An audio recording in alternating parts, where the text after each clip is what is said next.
ओम शांति। आज 14 अगस्त 2020 की मुरली में बाबा ने कहा, मीठे बच्चे, बाप आए हैं तुम्हारा ज्ञान रत्नों से श्रृंगार कर वापस घर ले जाने, फिर राजाई में भेज देंगे। तो अपार खुशी में रहो, एक बाप से ही प्यार करो। प्रश्न है, अपनी धारणा को मजबूत पक्का बनाने का आधार क्या है? उत्तर है, अपनी धारणा को मजबूत बनाने के लिए सदैव यह पक्का करो कि आज के दिन जो पास हुआ अच्छा हुआ, फिर कल्प के बाद होगा।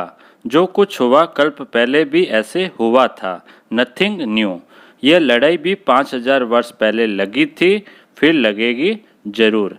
इस बम्बोर का विनाश होना ही है। ऐसे हर पल ड्रामा की स्मृति में रहो तो धारणा मजबूत होती जाए।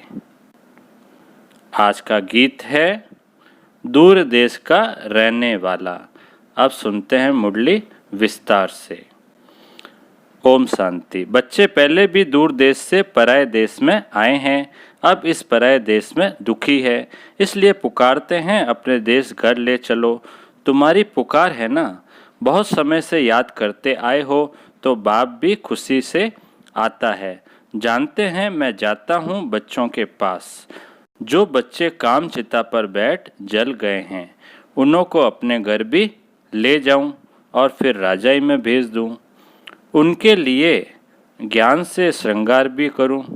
बच्चे भी बाप से जास्ती खुश होने चाहिए। बाप जबकि आए हैं तो उनका बन जाना चाहिए, उनको बहुत लव करना चाहिए। बाबा रोज समझाते हैं, आत्मा बात करती है ना। बाबा 5000 वर्ष बाद ड्रामा अनुसार आप आए हैं, हमको बहुत खुशी का खजाना मिल रहा है। बाबा आप हमारी झोली भर रहे हैं, हमको अपने घर शांति धाम में ले चलते हैं, फिर राजधानी में भेज देंगे। कितनी अपार खुशी होनी चाहिए। बाप कहते हैं हमको इस पराई राजधानी में ही आना है। बाप का बड़ा मीठा और वंडरफुल पार्ट है, खास जबकि इस पराये देश में आए हैं। ये बातें तुम अभी ही समझते हो, फिर यह ज्ञान प्राय लोप हो जाता है, वहाँ दरकार ही नहीं रहती। बाबा कहते हैं तुम कितने बेसमझ बन गए हो। ड्रामा का एक्टर होते हुए भी बाप को नहीं जानते।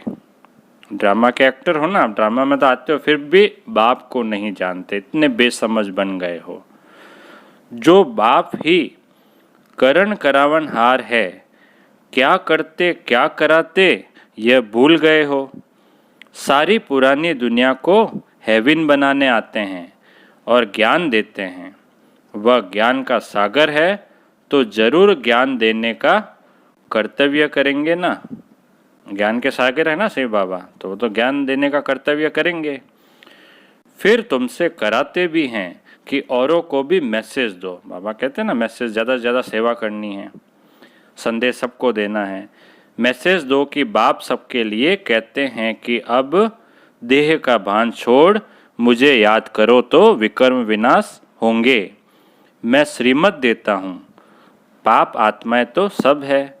इस समय सारा जाड़ तमो प्रदान जड़ जड़ीभूत अवस्था को पाया हुआ है ना। अभी जाड़ में क्या है, कलयुग अंत है अब, तो पूरा जड़ जड़ीभूत अवस्था को पाया हुआ है, तमो प्रदान हो चुका है पूरी तरह। जैसे बांस के जंगल को आग लग जाती है तो एकदम सारा ही जलकर खत्म हो जाता है। जंगल में पानी कहाँ से आएगा जो आग को बुझावे, इसलिए पूरा जंगल जल जाता है ना, क्योंकि वहाँ तो पानी की कोई व्यवस्था नहीं होती है। यह जो भी पुरानी दुनिया है उनको आग लग जाएगी। बाप कहते हैं नथिंग न्यू, यह हमेशा होता है, हर कल्प में होता है, तो इसमें कोई नई बात नहीं है। बाप अच्छी अच्छी पॉइंट्स देते रहते हैं जो नोट करनी चाहिए। बाप ने समझाया है और धर्म स्थापक सिर्फ अपना धर्म स्थापन करने आते हैं, उनको पैगंबर व मैसेंजर आदि कुछ भी नहीं कह सकते। यह भी बड़ा युक्ति से लिखना है।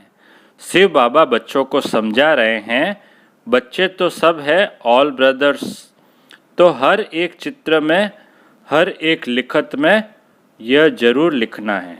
क्या लिखना है? बाबा ने क्या कहा?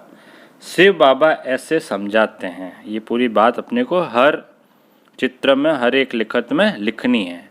बाप कहते हैं, बच्चे मैं आकर सतयुगी आदि सनातन देवी देवता धर्म की स्थापना करता हूँ, जिसमें 100% सुख, शांति, पवित्रता सब है। इसलिए उनको हेवन कहा जाता है। वहाँ दुख का नाम नहीं है। बाकी जो भी सब धर्म है उन सब का विनाश कराने निमित्त बनता हूँ। सतयुग में होता ही एक धर्म है, वह है नई दुनिया। पुरानी दुनिया को खत्म कराता हूँ। ऐसा धंधा तो और कोई नहीं करते हैं। कहा जाता है शंकर द्वारा विनाश, कहते हैं ना शंकर द्वारा विनाश होता है। विष्णु भी लक्ष्मी नारायण ही है। विष्णु भी क्या है? लक्ष्मी नारायण ही है ना। प्रजापिता ब्रह्मा भी तो यहाँ है। यही पति से पावन फरिश्ता बनते हैं, इसलिए फिर ब्रह्मा देवता कहा जाता है, जिससे देवी देवता धर्म स्थापन होता है। यह बाबा भी देवी देवता धर्म का पहला प्रिंस बनता है। ब्रह्मा बाबा बनते हैं ना, श्री कृष्ण। तो ब्रह्मा द्वारा स्थापना, शंकर द्वारा विनाश। चित्र तो देने पड़े ना, समझाने के लिए चित्र बनाए हैं। इनके अर्थ का कोई को भी पता नहीं है। स्वदर्शन चक्रधारी का भी समझाया। परमपिता परमात्मा सृष्टि के आदि मध्य अंत को जानते हैं, उनमें सारा ज्ञान है, तो स्वदर्शन चक्रधारी ठहरे ना। जानते हैं, हम ही यह ज्ञान सुनाते हैं। बाबा तो ऐसे नहीं कहेंगे कि मुझे कमल फूल समान बनना है। सतयुग में तुम कमल फूल समान ही रहते हो। सन्यासियों के लिए यह नहीं कहेंगे, वह तो जंगल में चले जाते हैं। बाप भी कहते हैं, पहले वह पवित्र सतो प्रदान होते हैं, भारत को थमाते हैं पवित्रता के बल से। भारत जैसा पवित्र देश कोई होता ही नहीं। जैसे बाप की महिमा है, वैसे भारत की भी महिमा है। भारत हेवन था, यह लक्ष्मी नारायण राज्य करते थे, फिर कहाँ गए? यह अभी तुम जानते हो, और किसकी बुद्धि में थोड़ा ही होगा कि ये देवता ही 84 जन्म ले फिर पुजारी बनते हैं। अभी तुमको सारा ज्ञान है। हम अभी पूज्य देवी देवता बनते हैं, फिर पुजारी मनुष्य बनेंगे। मनुष्य तो मनुष्य ही होता है। यह जो चित्र किस्म किस्म के बनाते हैं, ऐसे कोई मनुष्य होते नहीं। चित्र बनाते हैं ना भले अलग अलग प्रकार के, लेकिन ऐसे कोई मनुष्य होते नहीं हैं। यह सब भक्ति मार्ग के ढेर चित्र है। तुम्हारा ज्ञान तो है गुप्त। यह ज्ञान सब नहीं लेंगे, सब तो ले नहीं सकते हैं, कुछ ही लेंगे ना बच्चे। जो इस देवी देवता धर्म के पत्ते होंगे वही लेंगे। बाकी जो औरों को मानने वाले हैं वह सुनेंगे नहीं। जो शिव और देवताओं की भक्ति करते हैं वही आएंगे। पहले पहले मेरी भी पूजा करते हैं, फिर पुजारी बन अपनी भी पूजा करते हैं। तो अब खुशी होती है कि हम पूज्य से पुजारी बने। अब फिर पूज्य बनते हैं, कितनी खुशियाँ मनाते हैं। यहाँ तो अल्पकाल के लिए खुशी मनाते हैं। कहाँ पर? अभी कलयुग में तो क्या होती है? अल्पकाल की खुशी होती है ना, लेकिन सतयुग में तो खुशी ही खुशी होगी। वहाँ दुख का नामो निशान नहीं होगा। वहाँ तो तुमको सदैव खुशी रहती है। दीपमाला आदि लक्ष्मी को बुलाने के लिए नहीं होती है। दीपमाला होती है कोरोनेशन पर। कोरोनेशन होता है ना जब, उस समय दीपमाला होती है। बाकी इस समय जो उत्सव मनाए जाते हैं वह वहाँ होते नहीं। रास तिलक होता है, कुछ होता है, जब दीपमाला होती है ना खुशी मनाते हैं। बाकी ऐसे कोई उत्सव त्यौहार वहाँ नहीं होते। वहाँ तो सुख ही सुख है, वहाँ तो रोज ही उत्सव है। ये एक ही समय है जबकि तुम आदि मध्य अंत को जानते हो। यह सब पॉइंट्स लिखो। सन्यासियों का है हठ योग। सन्यासी लोग जो होते हैं वो योग कौन सा? हठ योग होता है। यह है राजयोग। बाबा कहते हैं एक एक पेज में जहाँ तहाँ शिव बाबा का नाम जरूर हो। शिव बाबा हम बच्चों को समझाते हैं निराकार आत्माएं अब साकार में बैठी है, तो बाप भी साकार में समझाएंगे ना। वह कहते हैं अपने को आत्मा समझ मुझे याद करो। शिव भगवानुवाच बच्चों प्रति, खुद यहाँ प्रेजेंट है ना। मुख्य मुख्य पॉइंट किताब में ऐसी क्लियर लिखी हुई हो जो पढ़ने से आपे ही ज्ञान आ जाए। शिव भगवानुवाच होने से पढ़ने में मजा आ जाएगा। यह बुद्धि का काम है ना। बाबा भी शरीर का लोन लेकर फिर सुनाते हैं ना। शिव बाबा भी लोन लेते हैं ना ब्रह्मा बाबा के तन का। इनकी आत्मा भी सुनती है, किनकी? ब्रह्मा बाबा की। बच्चों को नशा बहुत रहना चाहिए, बाप पर बहुत लव होना चाहिए। यह तो उनका रथ है, यह बहुत जन्मों के अंत का जन्म है। किसका कह रहे हैं बाबा? ब्रह्मा बाबा का। इनमें प्रवेश किया है। ब्रह्मा द्वारा ये ब्राह्मण बनते हैं, फिर मनुष्य से देवता बनते हैं। चित्र कितना क्लियर है।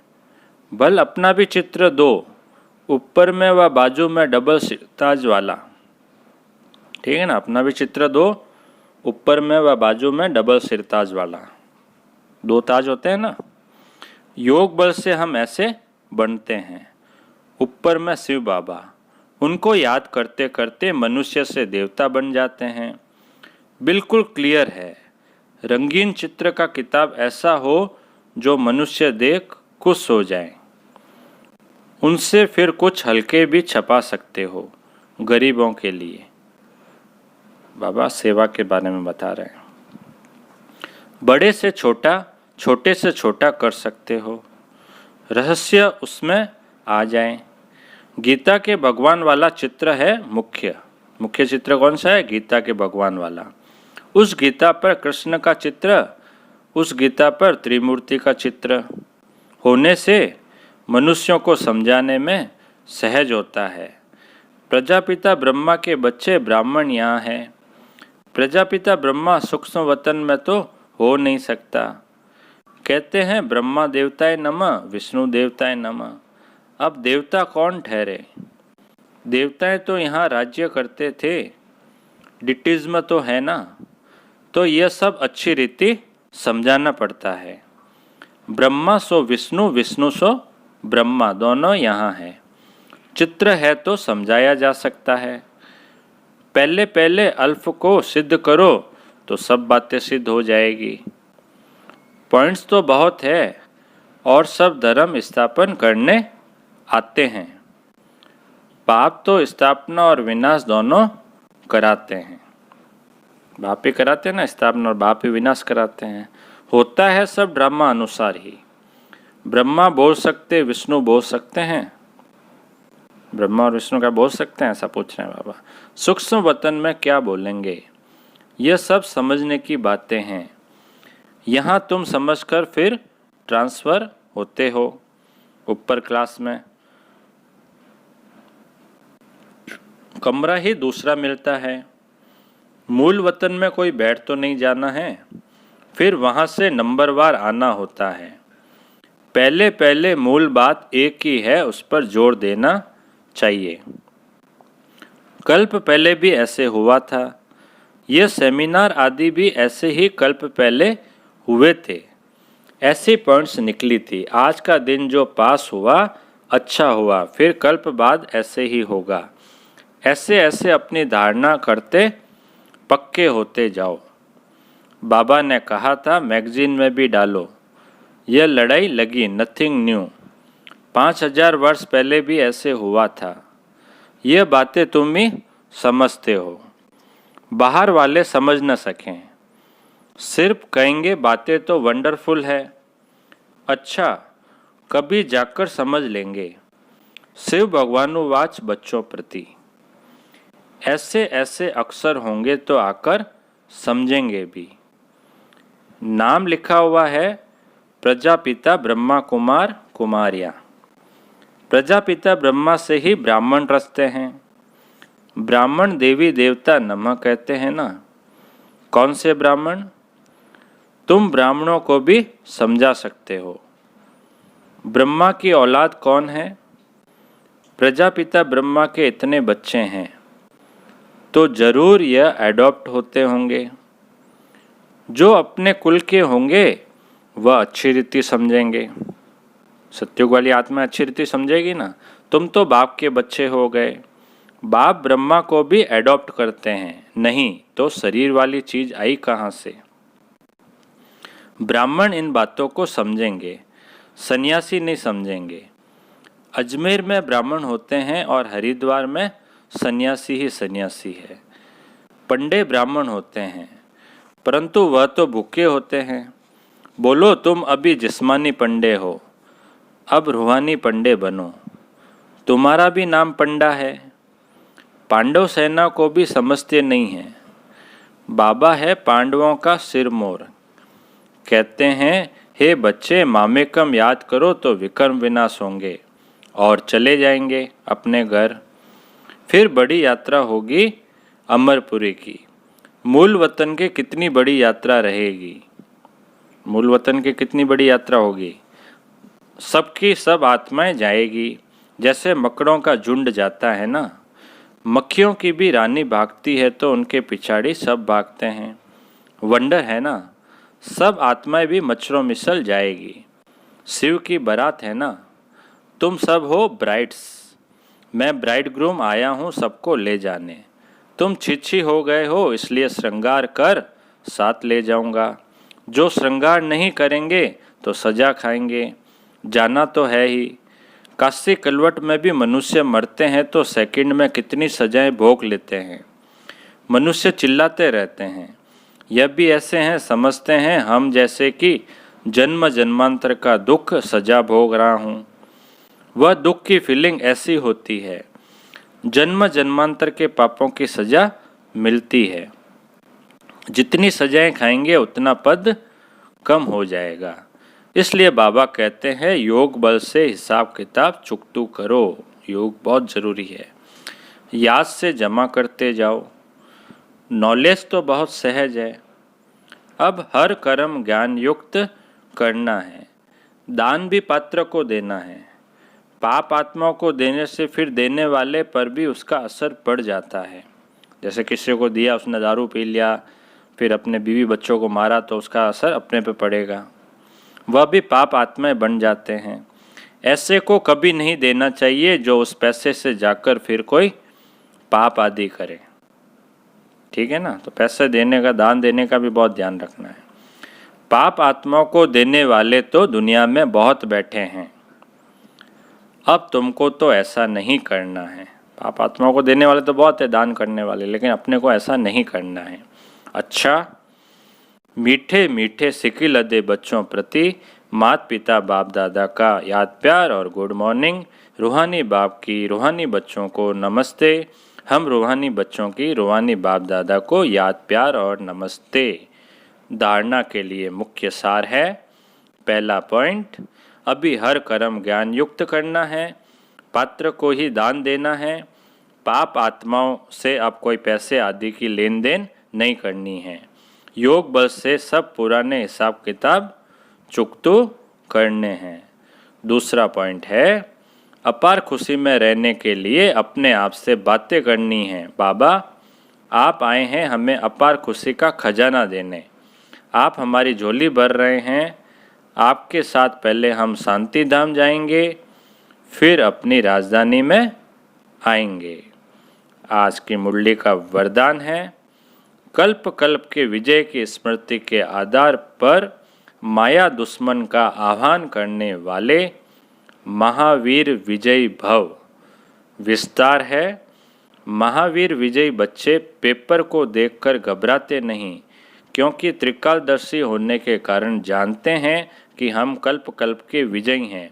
महावीर कभी ऐसे नहीं कह सकते कि बाबा हमारे पास माया को न भेजो, कृपा करो, आशीर्वाद करो, शक्ति दो, क्या करूं, कोई रास्ता दो। यह भी कमजोरी है। महावीर तो दुश्मन का आह्वान करते हैं कि आओ और हम विजयी बने। आज का स्लोगन है, समय की सूचना है, समान बनो, संपन्न बनो। अच्छा, ओम शांति।